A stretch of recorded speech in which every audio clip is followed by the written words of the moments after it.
Welcome to Try to Thrive, the podcast where passion meets endurance and every finish line is just the beginning. We're here to inspire, challenge, and share our journey through swim, bike, run, and beyond. Hello and welcome everyone to another episode of Try to Thrive. Today we are talking about nutrition and keto diet, how it plays a role in sport, performance and recovery. And as you can see already, for those of you who join on YouTube, I am not joined today with Dennis. Today I have my dear friend Jan here. Jan, I'm very happy that you joined our episode today, and a warm welcome from my side. Thank you so much for having me, Chris. We've known each other for, I think, 17 years by now. Yes, and it's the first time we're doing an interview together. So I'm really excited for this conversation. Isn't it great? And for sure it will not be the last one.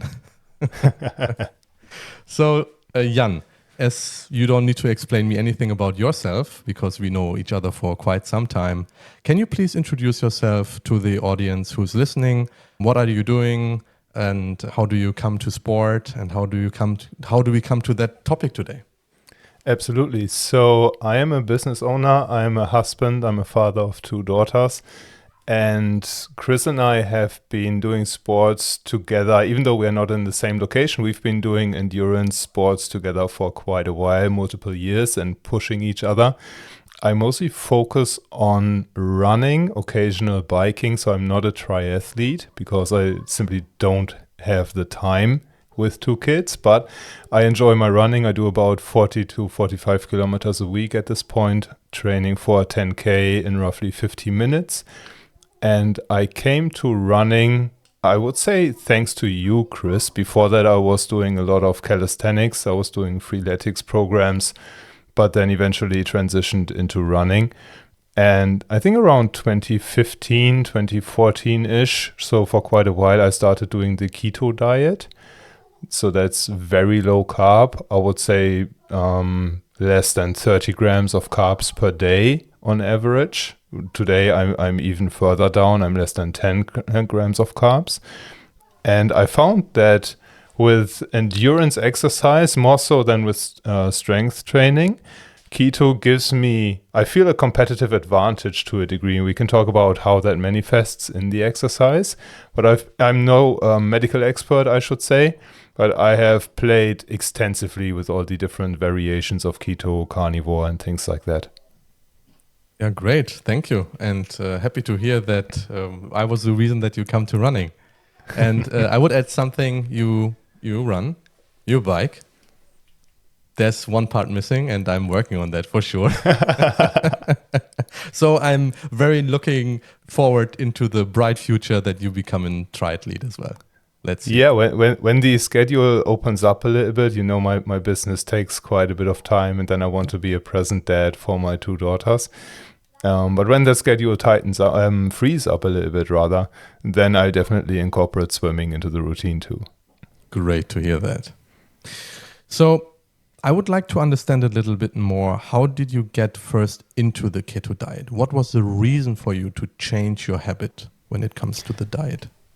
Yeah, it's interesting. It was a friend of mine who I never really met in person, but we connected online like maybe 12 years ago, and he was doing research. He's a polyglot, so he's interested and capable in all sorts of different topics. And one of those was longevity and the role that carbs and ketosis plays in that context. And he saw my freeletics workouts. Back in the day, it was like 500 squats, 300 push-ups, 200 pull-ups. That would be a single workout back then. Now I couldn't even do 50% of that. And he said to me one day, you might be shortening your lifespan because of the overdoing of exercise that those volumes obviously are. And then we had a conversation about what he was doing to extend his lifespan. And he said, I came across this thing called the ketogenic nutrition, and it had been used, I think, since the 70s, maybe even since the 50s, as a treatment for cancer and for neurodegenerative diseases and things like that. So it's been around for ages, and it's been well understood for ages. And he told me about the inflammation reducing impact that ketogenic diet have, because you have fewer carbs that reduces inflammation in the body, because the ketone bodies, so that's what the body breaks fat down into, the ketone bodies can be used more efficiently from your body than a carb could be. And I played around with that, and I felt a major difference when I was on keto. So the first 2 weeks sucked, I'll be totally honest. It's what's called a keto flu, where you feel dizzy, you feel lightheaded, and you really don't feel good and you can't perform well. And there are ways around that. We can talk about that adaptation period further in the conversation. But once you go past the 2 weeks adaptation, you feel way more satiated. So I don't need to eat 3 meals a day. I usually don't even need to eat 2 meals a day. I do eat 2 meals because I want to, but not because I am hungry for 2 meals. So that's one big plus. The other one is I have very stable energy levels throughout the day. So I don't have this dip after lunch, for example, when you feel like, okay, I just had my lunch. Now I need to go to sleep for an hour before I can pick up the work again or do an exercise or something. I don't have that at all. I have constant energy levels I get up around 4 a.m. in the morning and I play with the kids until like 10 a.m. in the evening. And I have constant energy. I don't even drink coffee anymore with caffeine. We only drink decaf. And even with that, the energy is constantly high. And recently, we spoke about this off camera. Recently, I did an 18-kilometer run, which could have well been a PB for a half marathon for me. So I ran it in 6 minutes 17 per kilometer on average. And I ran it fasted, and I didn't eat a single gram of calorie, or a single unit of calorie rather, during the run. I just had water with some electrolytes, but I didn't need to fuel during the run because my body was so efficient in getting into the energy storage that I have around my belly that I'm working on. Those are the biggest impacts that made me stick on the keto diet. So to sum it up, it was a little mixture regarding performance, health, and for sure curiosity, how your body is acting on that. Is that correct? Yeah, curiosity plays a big role in my life. I just was curious to see if all the claims that I saw on YouTube are true around the keto diet. And I approach these things with a very experiment-driven mindset. So I say to myself, okay, let's try this for 30 to 60 days. How bad can it be, right? I mean, how much damage can you do to your body in 30 days? It can be damaging. Like I could run a marathon every day for 30 days and I would get really big problems. But on a nutritional side of things, if I eat healthy, I was eating leafy greens, I was eating good meats, I was eating cheese and eggs and all those things that are not known to cause any problems. And I was just cutting out the bread, the rice, the pasta, the potatoes, the sugars essentially. How bad can it be, right? So there was a limited risk that I saw in this experiment, and I tried it for 30 days, and I don't look back. Great. Now, you already mentioned quite a few meals, quite a few aspects of that diet. Could you describe a little bit and walk us through a normal day when you eat breakfast, maybe you'll have lunch, and maybe you have dinner? What it is? Yeah. So my usual day when I'm exercising, when I'm training, I usually wake up around 4 a.m. I do a little bit of work from 4 to 4:45 to 5 a.m. roughly, because that's my quiet time in the day where the phone doesn't ring, the kids and the wife are asleep. And then from 5 to 6 to 6:30, I go out and exercise. Usually that's a run or a bike. And I haven't eaten for probably 13 to 16 hours at that time on average. So I'm deep. I wouldn't say I'm fasted, but I'm doing this time restricted feeding is what you call it. So I usually eat within a 6-hour window and then I don't eat for 18 hours and then the cycle repeats. After that run, depending on the intensity, if it was an easy run, I usually don't eat. I just make sure that I'm hydrated well, that I have my electrolytes in my body. And then I wait until 12 p.m. for lunch. If it was an intense exercise, like yesterday when we were chatting, I was in a tempo session where I had 11 intervals for 800 meters at faster than race pace. I had a breakfast and I ate 4 eggs with a little bit of cheese on them, and that's usually enough for me to keep me satiated for the time until lunch. Lunch usually is very meat driven, so I'm on a carnivore diet right now, or close to carnivore, and that's usually something like beef, something like pork, chicken not so much because chicken doesn't have enough fat on it usually. I try to go for the really fatty meat because you need the energy. If you don't get the calories from carbs, you need to have the fat to get the energy. So usually that's eggs and beef and some cheese and all sorts of different variations. My staple currently are burger patties, where we do ground beef as a burger patty, usually around 200-250 grams per patty. And then I put that onto the barbecue, put some bacon on it, put some cheese on it, melt everything really well together, and then some eggs on top of it, fried eggs on top of that. So that is like, mwah. Yeah, I love it. I'm already getting hungry here. So really I can eat those without feeling bad, right? I can just I can eat four portions of that if I wanted to, without feeling bad, because I know, okay, if I eat 4 burger patties like that, I will be full for the rest of the day. So I eat then, in those cases, I eat from 12 to, let's say, 1 p.m. And then I fast for the rest of the day. And the next morning I go out for my easy run or for the tempo session. If I know that I have a tempo session and I don't feel as full as I usually do in the evenings, I will have another meal. So I'm not religious about that, to just have one meal a day. I do what my body tells me to do, essentially. But I've learned to understand when my mind tells me, oh, I should be eating because it's like 7 p.m. and I've been eating for 35 years at 7 p.m., so I should be eating now. And when my body tells me, okay, I really need some food now. So there's a difference in eating out of habit and eating out of necessity. And that is a very interesting thing. So this awareness, when did it came? Probably took me around 3 to 6 months.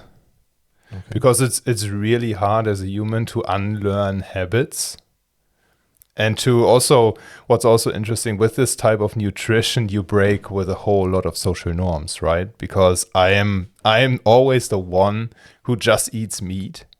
I remember when I started, I was so religious that when I had like a Wiener Schnitzel at a birthday party or something, I would peel off the crust of the Wiener Schnitzel, and everybody would look at me, what the fuck are you doing? So sorry for the French, but everybody would be super confused and would be staring at me, and I was like, yeah, that's how I eat, and I'm okay with that. And by now everybody around me knows my sticks and knows how I eat. I don't even get offered cake anymore at birthday parties, so that's good. Or somebody would do a low-carb cake, or we do a carnivore cake or something. So you can do a whole lot on these diets if you really want to. But the awareness, coming back to the topic, was about 3 to 6 months in. And currently, I think what I'm currently learning is how far can I push myself in those tempo sessions, in those really hard training sessions, without having to fuel myself. Because it's always, I see this as some form of adaptation, right? Because when you are in your triathlon training as well, you told me, I have these different gels that I'm trying, and I try to understand how many carbs I need to put into my body to stay on the top performance. And what I will say is, if you're really pushing the limit, like on the 10K race where I'm going for the PB, I will be fueling with carbs, because there's no way around that carbs give you quick energy when you are in a high intensity situation. There's no way around that. However, if you are in a low intensity in a situation, like these zone 2 runs that go out for 90 minutes to 2 hours or something like that, I'm now at a point where my body can fuel itself from the stored energy around in the body fat, and I don't need to put external energy into my body in those runs. That's a great take. So that leads me actually to my next question, which is that there is a little bit of an ongoing debate when it comes to really be sustainable for endurance athletes, and especially when it comes to marathon running, when it comes to triathlon, especially if you prepare for an Ironman. And so what's your take on that? So you actually mentioned the race day, which is fine, because at the race day, we want to have the peak of energy, that we perform the best. But you know, from all the stories that I'm telling you, how much I'm training right now, and you know that I will soon go even further. That means 14 to 17 hours per week training, and long runs, long bike rides around 4 hours. What is your take on that one? I will preface what I'm saying with that I don't have experience with these long exercises myself. So the longest runs I do are around 2 hours. The longest bike I've done was about 2.5 hours. With those, I carry carbs to be on the safe side. So I've had that experience once, that it was, I think in 2022, so a while ago, when I was running my first half marathon. I was in keto back then, and I took carbs with me. So I had some sweets, I had a banana with me, all the usual stuff. And then I took a wrong turn on a route. It was the first time I was running that route. And instead of running 22-ish kilometers, I was running 28. Oh, wow. And I didn't have, so the furthest distance before I ran was 14. So already from 14 to 21 was a leap up. But then I just doubled the furthest distance, and I ran out of fuel, as you would expect in this time. Of course. And I had a really, really hard time getting home. I really hit the wall, and I had to sit down, and I was dizzy, and had to pull myself up on some street signs and things, trying to walk back home. So I was on feet for like 3.5 hours. I pushed through the half marathon, knowing that I had another 6 kilometers to go. And then I was like, okay, how the fuck do I get to 6 kilometers now? They took me like 45 minutes. Oh, wow. So it really was a struggle. Yeah. And since I had that experience, I always carry carbs with me to be on the safe side, that I don't go that low in blood sugar again, that I get dizzy and things like that.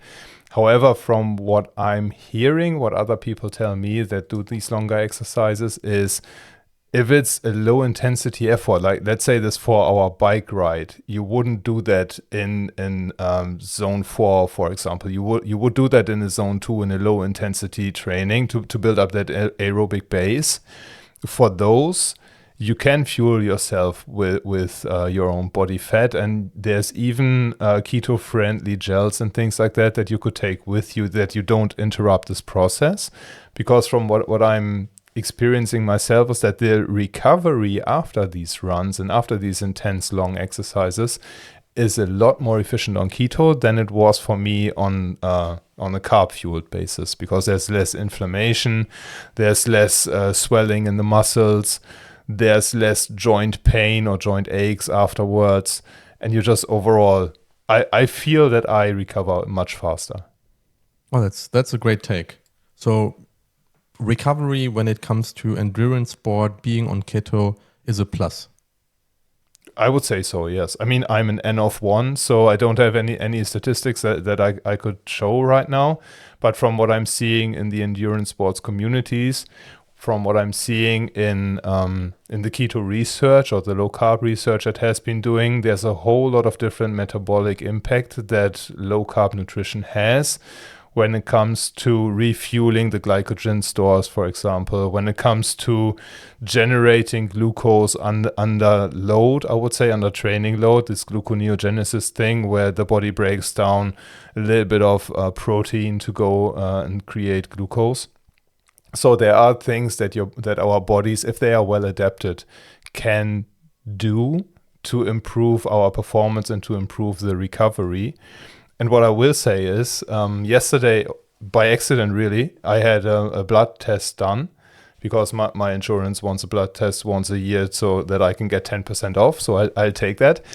And the blood glucose, even though I was fasted for 16 hours when they draw the blood glucose was on 80 milligrams per deciliter, which is like the perfectly normal base rate. I hadn't eaten for 16 hours. I didn't have more than 10 grams of carbs for the past, I want to say 6 months at least. And still my blood glucose was on where the average super healthy Joe would be. And that led me to do some research with Claude and ChatGPT and some other AI tools to see, okay, what does the literature say about this? And it's actually a sign and a proof, if you will, to the point that the body can manufacture its own glucose to the exact degree that it needs to, because our brain runs on glucose for some time and our muscles use glucose. And I did some hill sprints before they draw the blood, actually. So it was quite an intense workout before. And the blood sugar was totally stable. And that's one of the biggest benefits that I see. Oh, that's interesting, because that would lead me to my next question. If you have done being on keto for such a long amount of time, and I'm very sure there were some breaks in between, we come to that later, but you feel and your body gives you feedback if that's good for you or not. But there's the other side effect that you can't see, which is really how is your body adapting to it? How are your blood results? And that's even positive as well. Yes, so the blood markers, I actually have them here. The blood markers, so the blood pressure, 125 to 80. For context, I'm 36 at this time. BMI, 23.8. So we can debate if a BMI is a valid metric or if it's useless. Yeah. The uric acid was 5.8 milligrams per deciliter. So uric acid, if you have too much of that, that leads to kidney stones. It leads to some things in the joints where the uric acid collects in the joints and then causes joint pain and things like that. So it should be below 7, minus 5.8. Perfectly fine. Perfectly in range. Blood sugar, as I said, was 80 milligrams per deciliter. It should be 65 to 120. So even on the lower end a little bit, but totally in range. And the cholesterol, one would expect cholesterol to be higher, and it is slightly higher than the official rate should be. Officially, I should be below 230, and I am at 245. So slightly higher. I couldn't care less about cholesterol, to be honest, because all these studies, all these people claiming cholesterol is a cause of heart attack, they don't understand the literature, because there's evidence for a correlation that where there are heart attacks, there's cholesterol.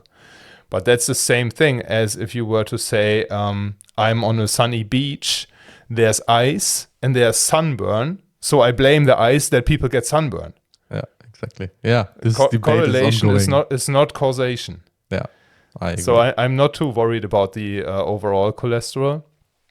And those numbers have been in that realm for the past 4 to 5 years when I started doing these things. So overall, I'm perfectly healthy. Great to hear. Now, that sounds great, but with everything that is great, there comes also a downside. What are, from your experience over the past few years, what have you been experienced to be negative if you stay on keto?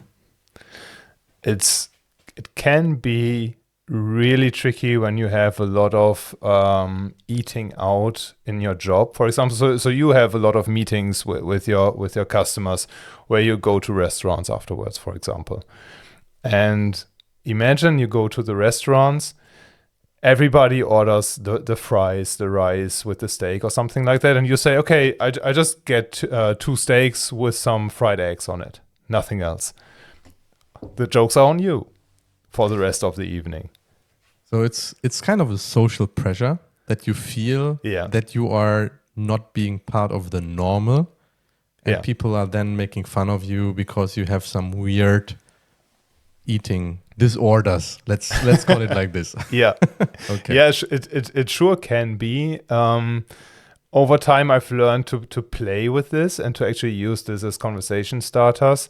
So when something weird happens, I remember a couple of weeks ago, I had a business lunch with a whole group of people, and I was the only one ordering only meat, and we had a vegan as well. So we had one plate that was mine piled up with meat, and we had the other one, the plate right next to it, piled up with greens. And then we were sitting on top of each other on the table as well without realizing. So that was a funny conversation. She said, "Oh, how can you eat so much meat? And it's so unhealthy. And I'm vegan. I do this for my health." And I said, "Yeah, I'm just the same. I'm just the same." And then we had an actually quite constructive conversation.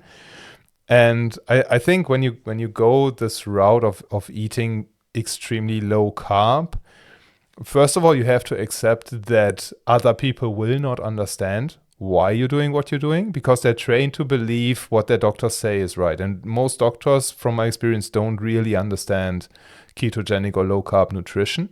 They heard about it, but they don't get trained on it, so they don't have deep knowledge unless they are personally interested in this field.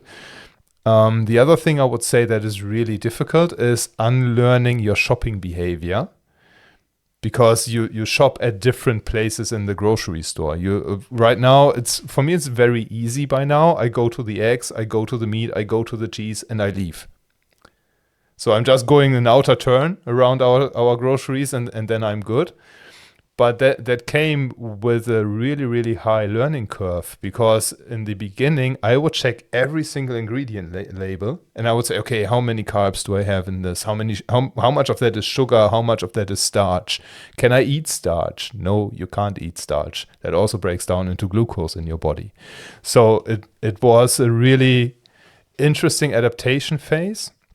And when you start with it, you have to learn a whole lot of new recipes as well, because the usual do some meat, have some potato with it, and that's a German meal, doesn't work anymore. And it's really easy to get tricked into all these low-carb products where you have protein ice, for example, where you have some replacement products that supposedly are keto-friendly, but then there's a lot of hidden starch in there instead of just saying sugar. So it is a learning process. But surprisingly, what I expected to be the biggest negative would be the price of the shopping, because meat is obviously somewhat expensive. But because you don't buy all this other crap, you don't buy the veggies, you don't buy the treats, you don't buy the sugars, you don't buy the bread, you don't buy some deep frozen stuff. It's not as much expensive as I thought. So it's not, I would say, probably even a little bit cheaper than what we purchased before. Interesting. But okay, so now we have the social pressure when you are going out somewhere. That can be within the family or on a business trip. We have the shopping and I believe also the cooking. But another thing that you said in the beginning, you are a dad of two children. You have a wonderful wife. But how is that accepted within your family? Because I believe that your children are not following the same diet as you do. Yeah, that's a good question. My wife, she's a trained nurse, and I need to give a little bit of context. She did try keto for the first time when she was working in the hospital still as a nurse, and she was shifting between daytime shift and nighttime shift, and that shift in the working hours caused some really bad migraine for her. Like, she had migraine maybe 12 to 14 days of the month. She had migraine. And then we did two things. First, we put her on keto, because I did some research and I saw that, okay, ketogenic nutrition can actually limit the impact that migraines have. And the migraines went down from 14 days per month to 3 days per month, just from going keto.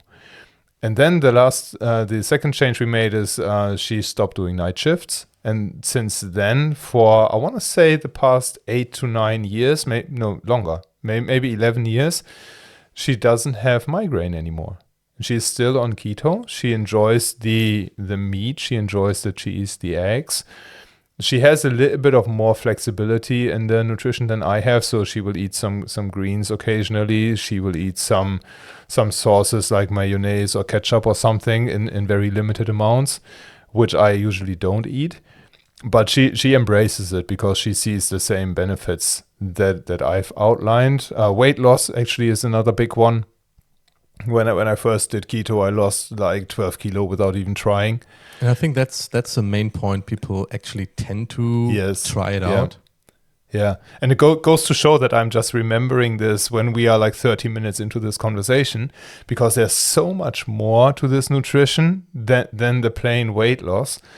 And I think with a diet, how I see it, and sorry interrupting you, but from a diet comes also a lifestyle. Yes. A diet can not only be temporary, because then you will break it and then you will fall back into the same habits that you did before because you have not learned it. Yeah. And I've seen so many people talking with me that they are on a diet, and then, half a year later I'm asking them, I expected some results and I was not surprised by the result, and then what's going on with your diet? That was not sustainable. And I'm thinking always to myself, exactly, because it is not a lifestyle. It was not part of your lifestyle. So you went back to your own habits. Yeah. Yes, I couldn't agree more. And specifically with this extreme low carb nutrition, you also get the payback really quickly when you cheat. Because by now, if I would have a high carb meal, like if I would indulge on some French fries, for example, or if I would get some potatoes or rice, by the next day, I would probably have stomach pains and diarrhea, because my body, first of all, it isn't used to that much carb intake. But on the other hand, what I've also learned is the body, the more you limit the food you ingest, the body tells you really fast what type of food you can digest well and what type of food you cannot digest as well. So for example, I had this one period in my life where I couldn't really digest heavy cream that well. So we usually do some snacks after lunch, and sometimes that's ice with heavy cream, sometimes that's Greek yogurt with heavy cream. And I would eat the heavy cream, within 30 minutes I'd be on the toilet. Oh, wow. That hard. And then I just stopped eating heavy cream for a couple of weeks and slowly phased it back in. And now it's good. Now it's fine. But the body has this mechanism of telling you, okay, I tolerate this well. I don't tolerate that. So stop putting that into your mouth. And that is something that I think, especially as athletes, you need to understand and you need to be very aware of, because that also avoids the stomach issues as you go through the training sessions, as you go through the races. You already understand, okay, this I can tolerate well, so I put more of this type of fuel into my bags. And I take this gel instead of that gel. And that's because the body has its own mechanism. All of our bodies are different. So I'm just speaking from my experience here, but you get as more attention as you give to the nutrition, you get more familiar with what your body can tolerate or not. And you also ask what the kids say about the nutrition. The younger one, my younger daughter, she's turning 2 in November. She's actually almost keto because she wants to. She doesn't eat that much bread. She doesn't eat that much pasta. She doesn't eat that many sweets. She loves her boiled eggs and her fried eggs. She loves ground beef. She loves pork belly from the barbecue. She loves it. The older one, not so much. The older one loves her sweets. She's 5, and she's not as much focus on keto. But for the younger one, we could put her on carnivore pretty easily, and she would thrive. Now you mentioned carnivore for the second time, and can you explain the difference between keto and carnivore real quick for people who doesn't know what it is exactly? Carnivore is essentially saying you eat only stuff that comes from things that had a face. So you eat meat, you eat cheese, you can eat yogurt, you can eat heavy cream, you can eat dairy, animal products for the vast majority. So some people go even further than what's called a lion diet. Lion diet says you have beef, you have salt, you have water. Well, that's pretty extreme for me. That's as extreme as it probably gets, yes. So I am mostly carnivore, so I eat a lot of meat, a lot of dairy products and eggs. And I don't eat any veggies. I didn't eat veggies, I think, for the past 12 months. That's a very interesting point, because usually what we also need to have a healthy lifestyle, to have a healthy meal, is vegetables to fuel up our vitamins. Mm-hmm. You mentioned a lot about eggs, dairy products, and meat. I'm missing the part where you get your nutrition in when it comes to vitamins. Yes, it's actually in the meat. Okay. What most people don't know is that meat and eggs have all the essential vitamins that you need. But the reason we get vitamin deficient is that when we eat all these carbs or veggies around it, the receptors for the vitamins get blocked by other nutrition. So the body cannot ingest what is actually in the food. The only vitamin supplement that I take is vitamin D. I take 20,000 units a day and 200 milligrams of magnesium per day, which could probably be 300 or 400 as well. But I don't have any vitamin deficiencies. I've shown the blood readings. Those values were all perfectly in the green. And I don't have scurvy. I get enough vitamin for that. So it's actually, and I've learned this from some doctors who do YouTube videos on carnivore nutrition quite a bit. Dr. Anthony Shafee, who was the other one? Dr. Burke does a little bit of that. And I'll share some other ones for the show notes as well with you afterwards. Perfect. But they say that plants, and it actually from an evolutionary perspective, it makes sense to me at least, plants only have a defense mechanism in not being digestible. Plants can't run away. If we got attacked earlier in the days, like let's say 100,000 years ago, if we got attacked, we could fight back. We ran away, or we could fight back. What does a plant do? A plant gets eaten unless it is somewhat poisonous. And that's why you can't eat most of the plants raw. You try eating a raw potato, it will make you sick. Try eating something that you find in the woods. It will probably make you sick. We have to boil things. We have to steam veggies. We have to peel them. There's some form of treatment that we have to put onto vegetables in order to make them digestible. Then you have the fiber argument. That's also another big one that people always say, well, you need your fiber to have good digestion. The fiber just doesn't do anything to our body except for making the stool a bit smoother. It doesn't get digested, doesn't have any nutritional value. It just goes through your body. If you stop eating fiber and you instead up the fat a little bit, you get the exact same thing. You get the exact same impact on your digestion. So I have no digestive issues. I have no farting. I have no bloating.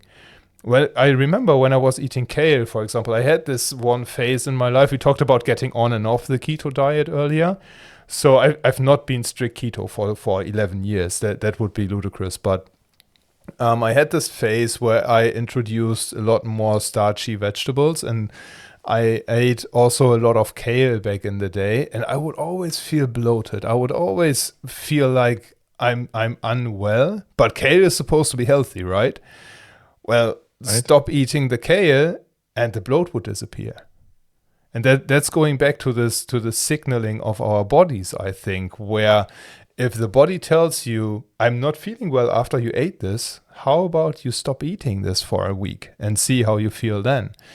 And then when I see my kids, we present them all sorts of different foods. I'm not trying to actively push my daughters to one type of nutrition or another. They get food, they get meat, they get veggies, they get carbs, and they can pick whatever they want, right? The younger one always goes to the meat, always goes to the high-fat stuff. She doesn't even... this morning we had a toast with peanut butter and fried eggs for her, just to give one example. The fried eggs, gone in a minute. Inhaled. The peanut butter, she peeled the peanut butter from the sandwich and ate it with her fingers. Was a total mess, but she loved it. The toast was left over. She had two bites, and then she said, no, I don't want the toast. Interesting. And that's, I think that is some form of evolutionary knowledge that's in there. Was the exact same thing for my older daughter when she was in the same age. Now it's shifting a little bit because she sees other kids around her in the kindergarten have treats and have snacks and things like that. So she's starting to ask for those. I think if she didn't have that impact, she would probably eat mostly high fat as well. Wow. This is very interesting. So I think we are now almost 40 minutes in our... We spoke for quite a while. We spoke for quite a while. You spoke for quite a while. Thank you for sharing all the knowledge. I think we could continue for hours because I always love to talk to you for hours.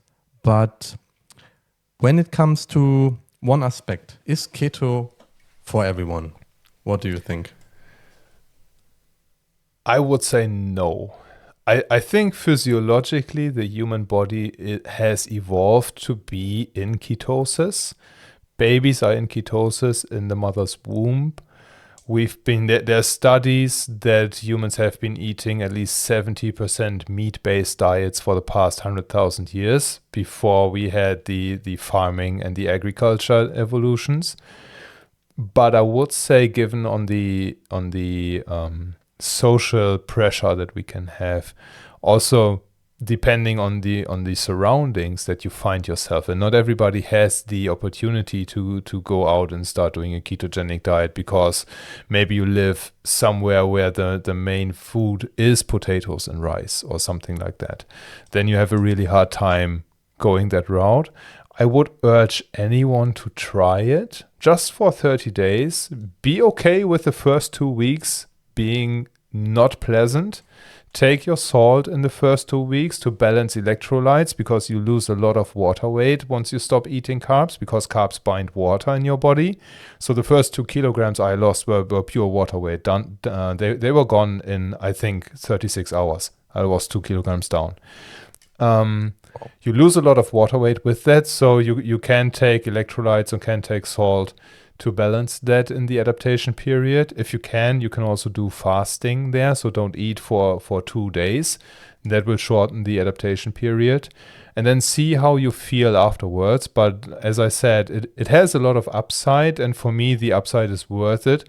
But it also comes with a lot of downside in terms of what the people around you think and the criticism you have to deal with. And sometimes people are just worried that you're hurting yourself because you're going against what the mainstream tells you is correct.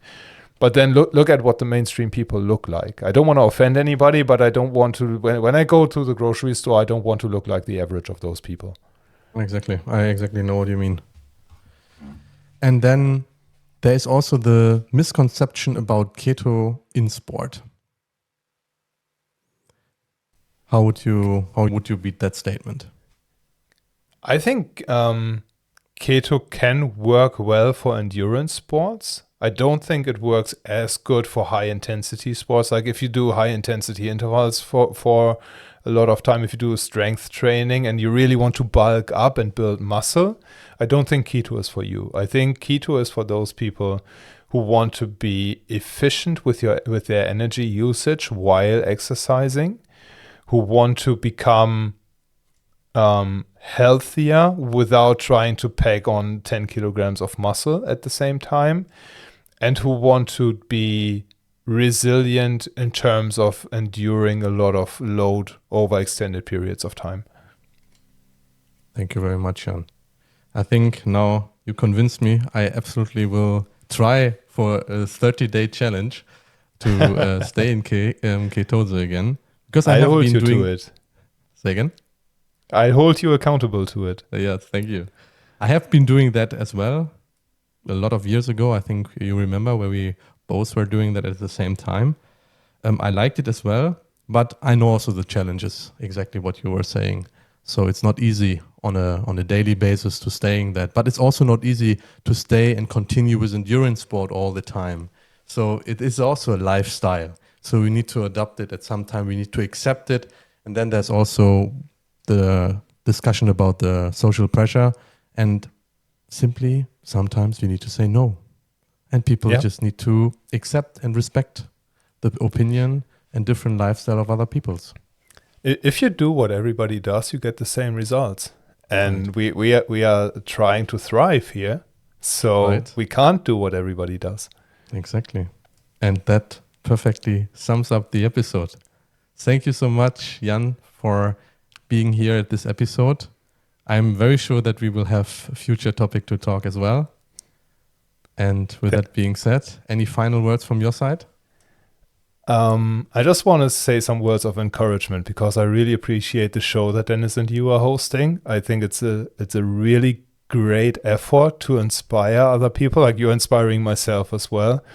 So I just want to wish you all the strength to continue with that in the hectic days that you guys have. Thank you so much, Jan.